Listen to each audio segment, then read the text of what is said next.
not only Daniel, but we find Meshach, Shadrach, and Abednego as well. So this begins to explain to us what Daniel was doing and a little bit of his background. How old was he? Some have said he was as young as 15. Some said he was older than that. Whatever the age he may have been, he was a well-educated individual. God had richly blessed him as far as his ability to interpret, to guide, to direct people. And we can see this took place a little bit later on as being the third in command of the king or the kingdom of Babylon. And then in chapter 2, we find the dream of the image of the king Nebuchadnezzar. Daniel, as far as his interpretation, we remember this. Tom talked a little bit about this a couple of weeks ago as far as the head of gold and the breast of silver and all the different items there, and as far as what they represented. And Daniel told the king the dream and the interpretation of the dream. So we understand that. We read about that. We understand those. Chapter 3, we find as far as 3 young men who refused to bow before the king's image. And back in this time, the king, as Tom spoke this morning, the king was the primary, we might say, individual, and everybody honored him and bowed before him as the king or the god of that nation. And we can see that Nebuchadnezzar was the one that was bowed. He had made a great image, and it tells you how big and how great this image was. And whenever the trumpet sounds and all the cornets and whatever the sound is, then you're to bow and worship. Shadrach and Abednego refused to bow before the king or before this image or to give the king the honor. And we could see, as far as that was concerned, what took place. They were bound and thrown into the fiery furnace. So that deals with chapter 3. Many of the children could tell you the story of the 3 Hebrew children, how they were thrown into the fire furnace. Then we can see, as far as chapter 4, Nebuchadnezzar has been told that he is to, we go into verse I guess it was chapter 4, beginning there with about verse 29. What does it say there in chapter 4, verse about 29, I think it is, or somewhere in that area we find something about Nebuchadnezzar. What was his attitude whenever he came out on his we might say kingdom and surveyed all these things? Yes, most assuredly. Look what I have done. Look what I have built. And look how great I am. And we can see that because of his arrogance or his pride, God does something to him. Anybody remember? He went and, that's right, hair, as far as I thought about when Tom was saying about hair. He may bring this up here too, that his hair grew as long like feathers or something along that line. It was very matted together. So this is the idea. He finally gained his sanity back. We can see there in the latter part of that chapter. And notice something, and I like this as far as there about verse 37. Now that he has gained his sanity back, now I, Nebuchadnezzar, praise and exalt and honor the King of heaven. All his works are true, and his ways judgment, and those that walk in pride he is able to abase. There you go. Now it took a little while for Nebuchadnezzar to realize that, but he did realize, and he realized the power that God had. Then in chapter 5, very familiar story that we read concerning Belshazzar. What we talk about as far is the handwriting on the wall. And we can see that as this, again, the pride that Belshazzar has. And notice something also concerning this. Whenever he made this great feast, what did he do, or what did he use as far as the vessels from the temple? I'll just go ahead and say it. He used them, desecrated them in this party, we might say, that they were having. And then that handwriting on the wall, and I can almost visualize in your mind that as this hand is writing on the wall, that's all they see is a hand. And it says that Belshazzar's countenance was changed. You know, there prior to that, he was probably having a good time and enjoying all the parties and the probably the loud talking and the music and all the things that was going, festivities that was going on. And then that hand came and started writing on the wall. What does it say about him? His countenance changed. What about his knees? we kind of got a little weak, didn't it? All right. Again, the power of God is seen, and he realized that. And we can see again, Daniel interprets the handwriting, tells him what's going to take place. His kingdom would be lost, and true enough, it was. Then we can see in chapter 6, the outstanding thing here. Again, children know the story of Daniel and the lion's den. We talked a little bit about this last week. Now, whenever they were cast into this lion's den, this was what they call a pit. You'll notice there in the recording of these things, they placed a rock or a way that the lions could not get out. And this pit was deep enough that whenever you would throw an individual into this pit, that most likely they would have broken arms or broken some of the body parts, maybe their legs or their arms, or maybe even broke their neck, whatever the case may be, however they landed. They would be unable to defend themselves against the lions. And so we could see as Daniel is thrown in there, there's two miracles, in my opinion, that were mentioned here. The first, in throwing him into the pit, his bones are not broken. And then the second, for as Daniel in the lion's den, and he survived these things. Because what the Bible say about that the angels shut them out, the lions, okay? So here again was God's providence. And I think this is one of the great things that's seen in the book of Daniel is the providence of God. How that God takes care of those of his children. And this is very plainly seen here. Then in chapter 7, the four beasts, we talked about that a little bit, as far as what they represented.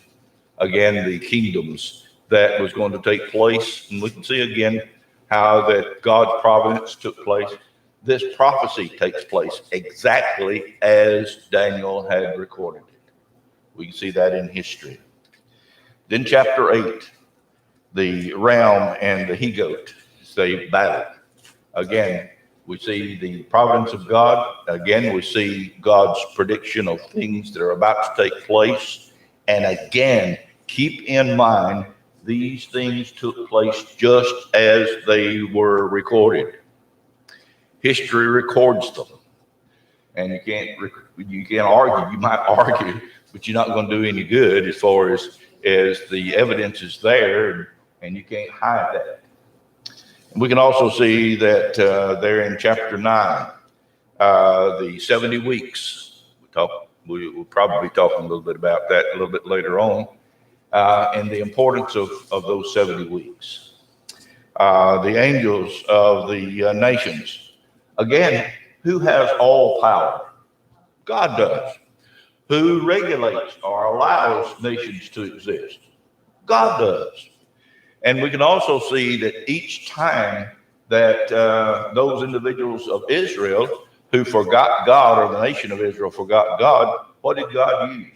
Other nations to humble them.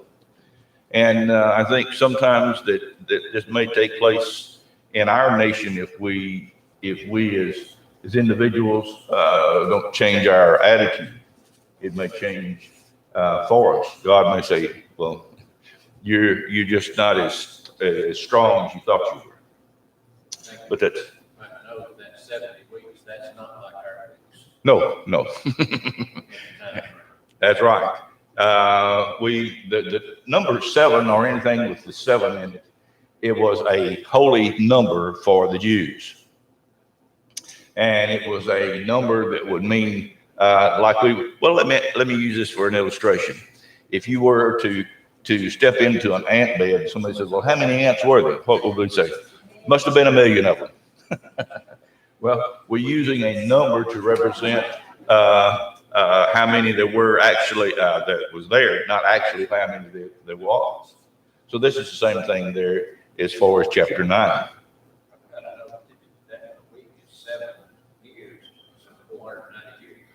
Somewhere in that area. And like I said, we're going to deal with some of that as well. Now, again, we can see the providence of God. This is something I want us to keep in mind.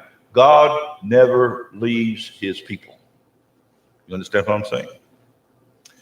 God's providence is there. We leave God, but God never leaves us. Okay? He's exactly where we left him when we go off from the wrong path or on the wrong path. All right, in chapter 11, the kings of the north and the kings of the south. Here's the conflict again. And they war against each other. Did I miss? Yeah, angels of the nations. Yeah, I'm sorry. The angels as far as again, the providence of God, seeing the providence of God. I apologize. And then in chapter 12, the time of the end. Did I miss 11 too? Okay. Kings of the north and the south.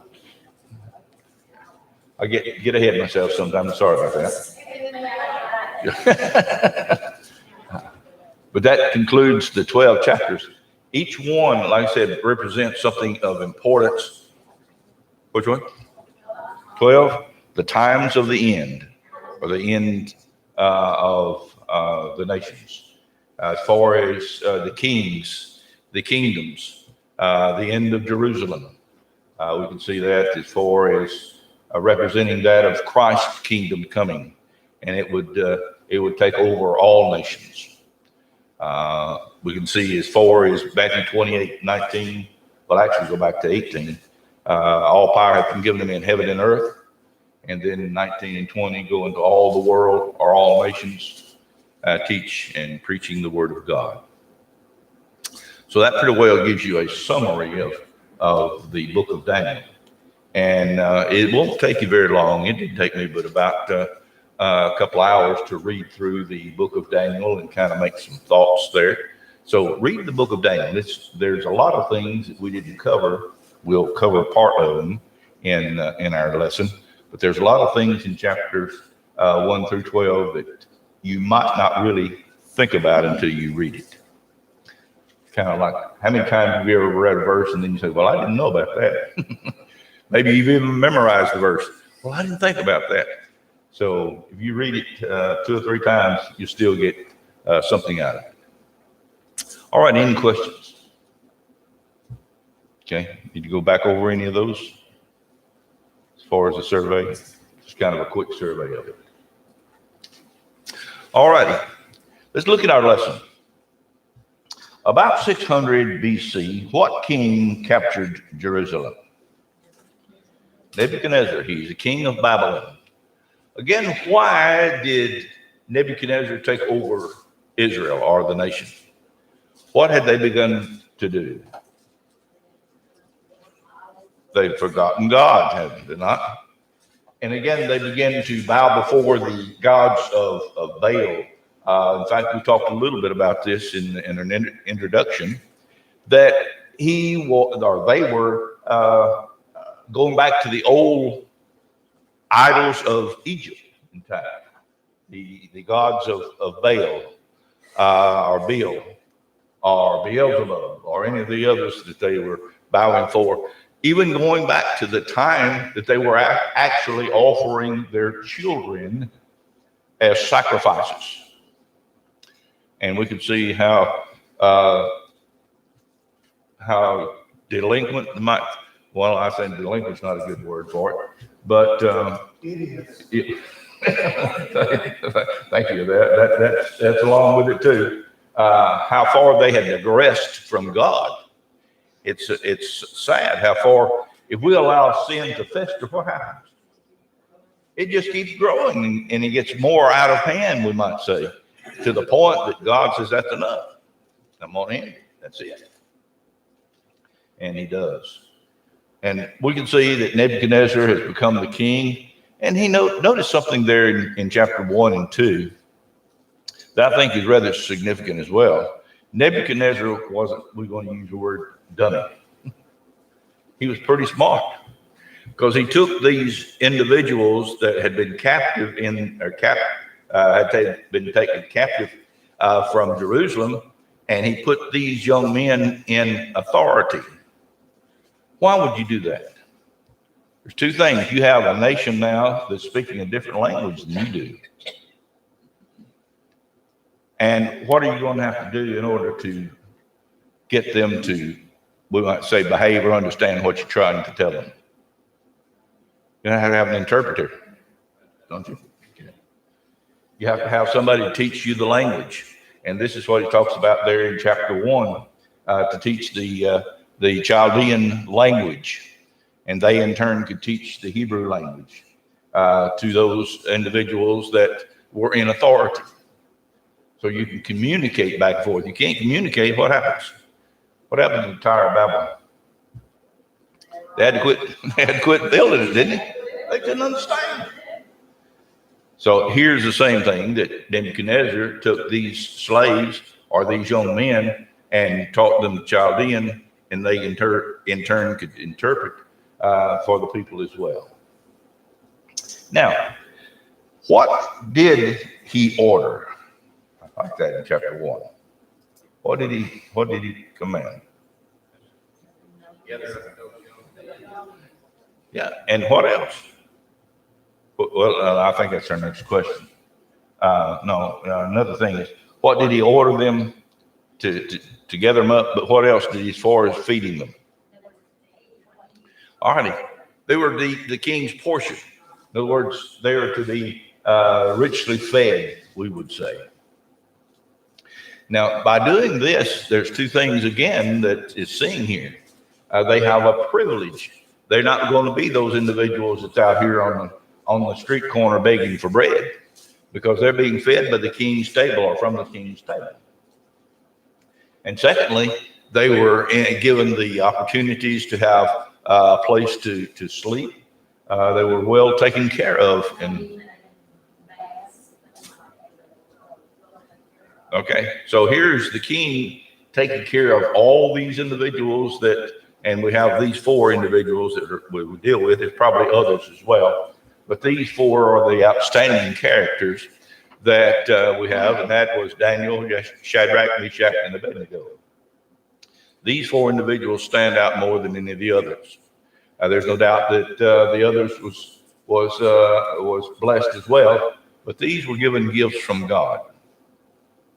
And their stand for the truth was seen on a number of occasions. Again, we get back to the same thing I said earlier, as far as God's intervention or God's protection. Now, looking at Chaldean, and it says magicians, astrologers, and priests, the learned class were called Chaldean. Mm-hmm. So how would you communicate with somebody who didn't know the language? Okay. That's right. They had the ability to learn the language. Amen. That's right. That's the group that they would put in, all the astrologers and magicians and the learned class. Okay. So there was more than just, like I said, there's more than just these 4 individuals. They were a group taken. Now, how big was the kingdom of Babylon? You remember, go back as far as the dream, as far as the image, remember the tree, and all those. Who did he say that all these things were represented? The king was the head of gold. Who was that? Nebuchadnezzar. The tree, the height, how great it was that he could see all the kingdoms. And then notice something else.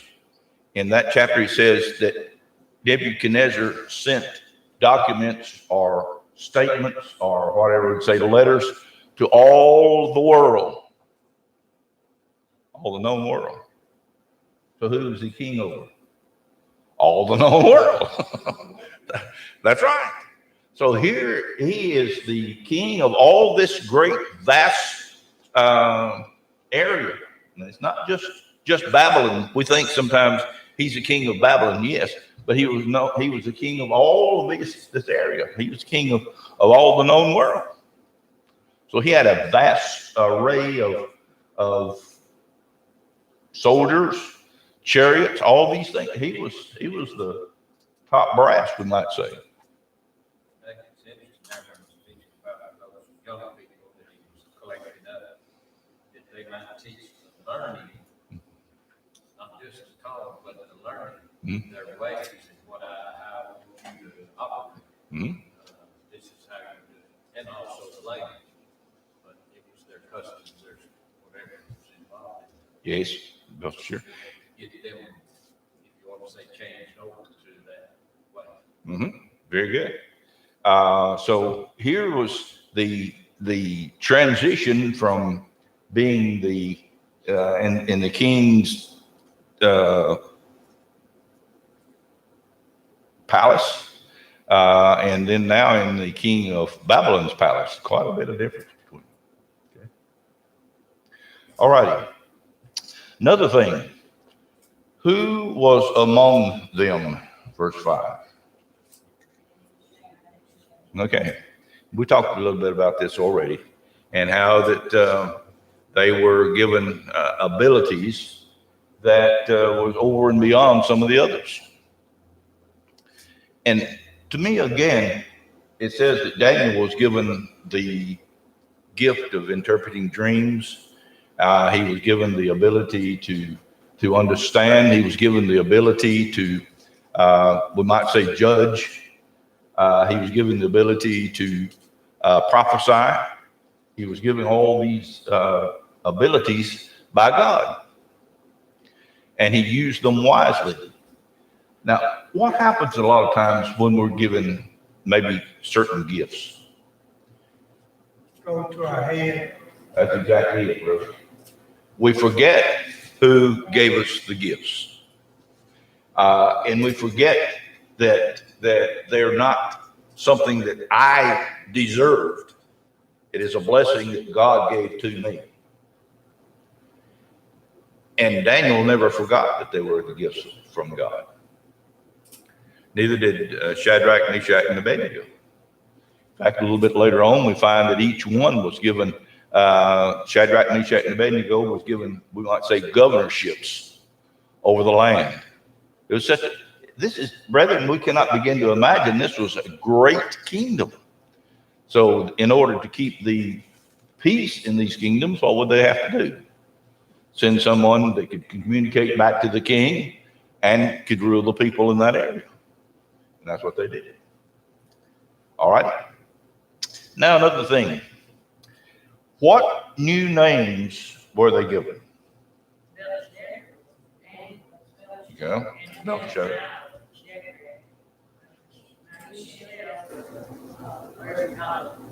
Okay. Azariah, Abednego. Okay. There in verse 7, we can see these things. Again, they were given Chaldean names. Now, what's, again, that's unique concerning the book of Daniel? The first part of the book of Daniel is written in the Hebrew. The second part of the book is written in Chaldean. Do you know about that? It wasn't all written in just Hebrew. It shows the background that was beginning to kind of, we might say, come into play here. where everyone could understand these things, not just the Hebrews. Remember, they were in bondage. So he wrote these things down for history, for us to understand, for us to read and to understand. Okay. Now another thing. What stand did they take? And I like this.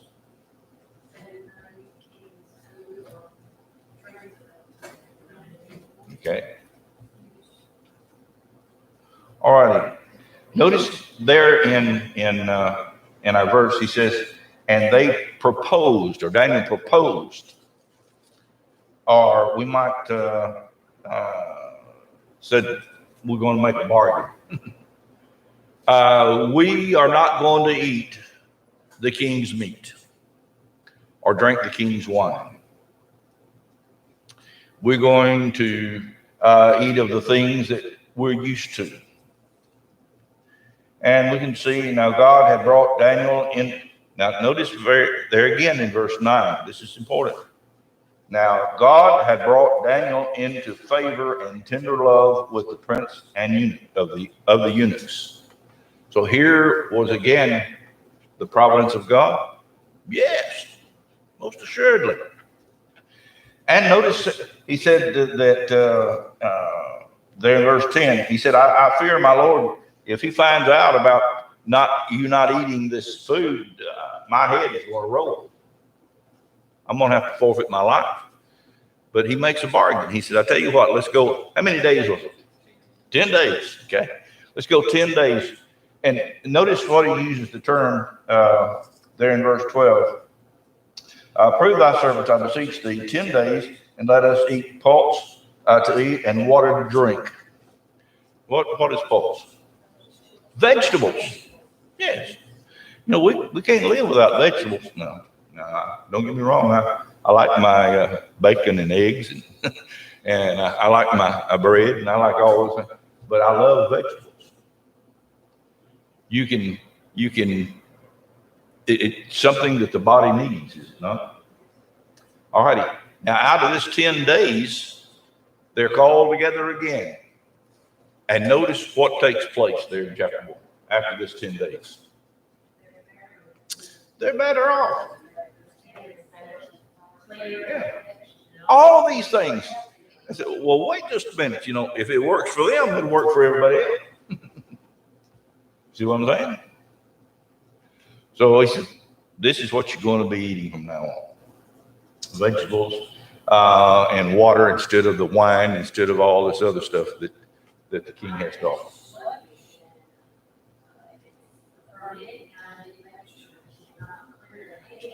Okay.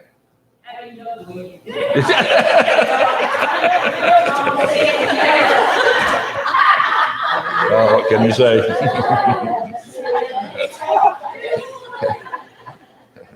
Drive it to drinking. Yeah, that's right. Yeah, that worked out real good.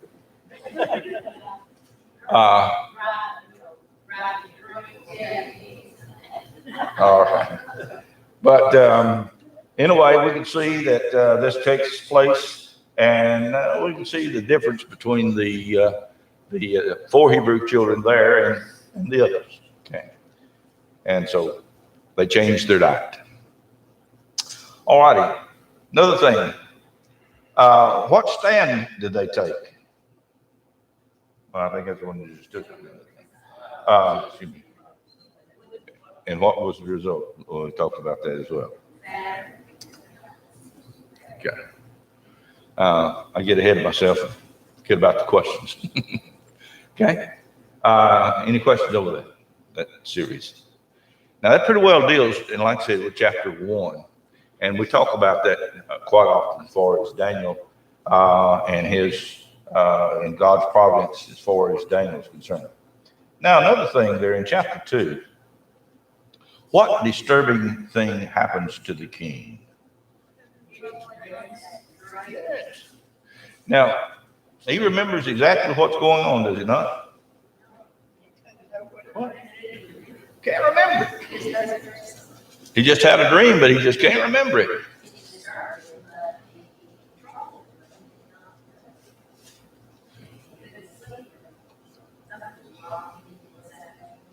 Okay. I'll get into that one.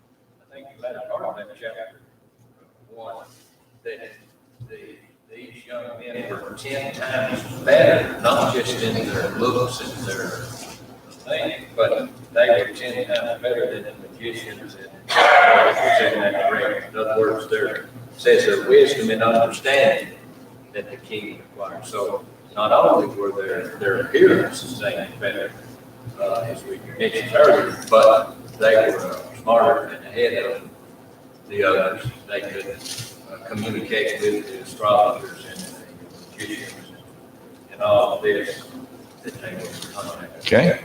Again, let's get back to what we said earlier. Who had given them these abilities? God had.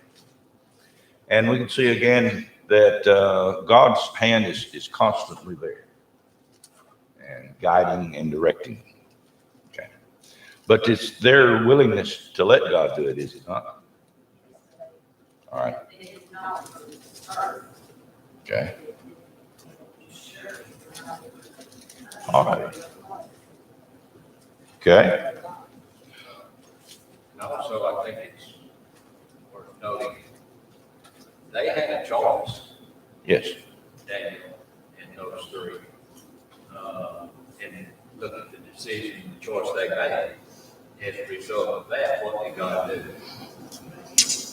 Well, He took care of them because they were taken. And go back early in that, they gathered them up, these intelligent ones, the best, I would say, to start in this process of training. So they could have, well, we just need what the king sets out there. Mhm. I think that's a decision on their part. My thinking is, I know God was involved, but he blesses those who will live righteous. that's exactly right. I think this is one of the things that we fail to understand. God blesses those that are his children. We talked about that just earlier. That if we are not his children, what about his blessings? He doesn't give us abundantly, sir. He doesn't give us them abundantly, does he? Now we know as far as the rain, it rains on the just and unjust. That's not what I'm talking about. As far as the blessings from heaven, God gives to those that are his faithful ones. All righty, so Nebuchadnezzar is having this dream. Kind of bothers him. He can't remember it. And so he calls in all of these smart individuals, these astrologers and what all this is here, sorcerers and Chaldeans and all these.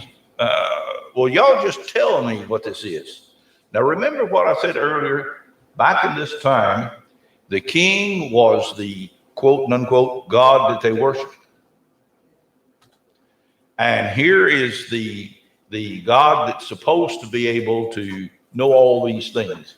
That's what disturbs him. He can't remember these things. So he calls these others over here and said, y'all tell me what this was. Well, you're supposed to be the God. You're supposed to be the one that knows all these things. You're the leader. And we're supposed to be bowing before you. And King kind of gets, does he get a little bit upset about that? Yeah, it does.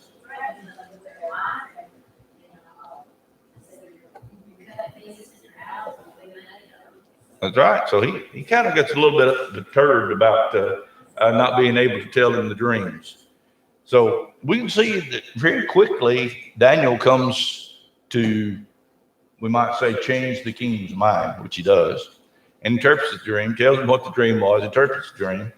And Nebuchadnezzar, what does he do? Does he bless him as far as giving him a power and authority? Yes, he does. And all these things are given to Daniel because of that. Now,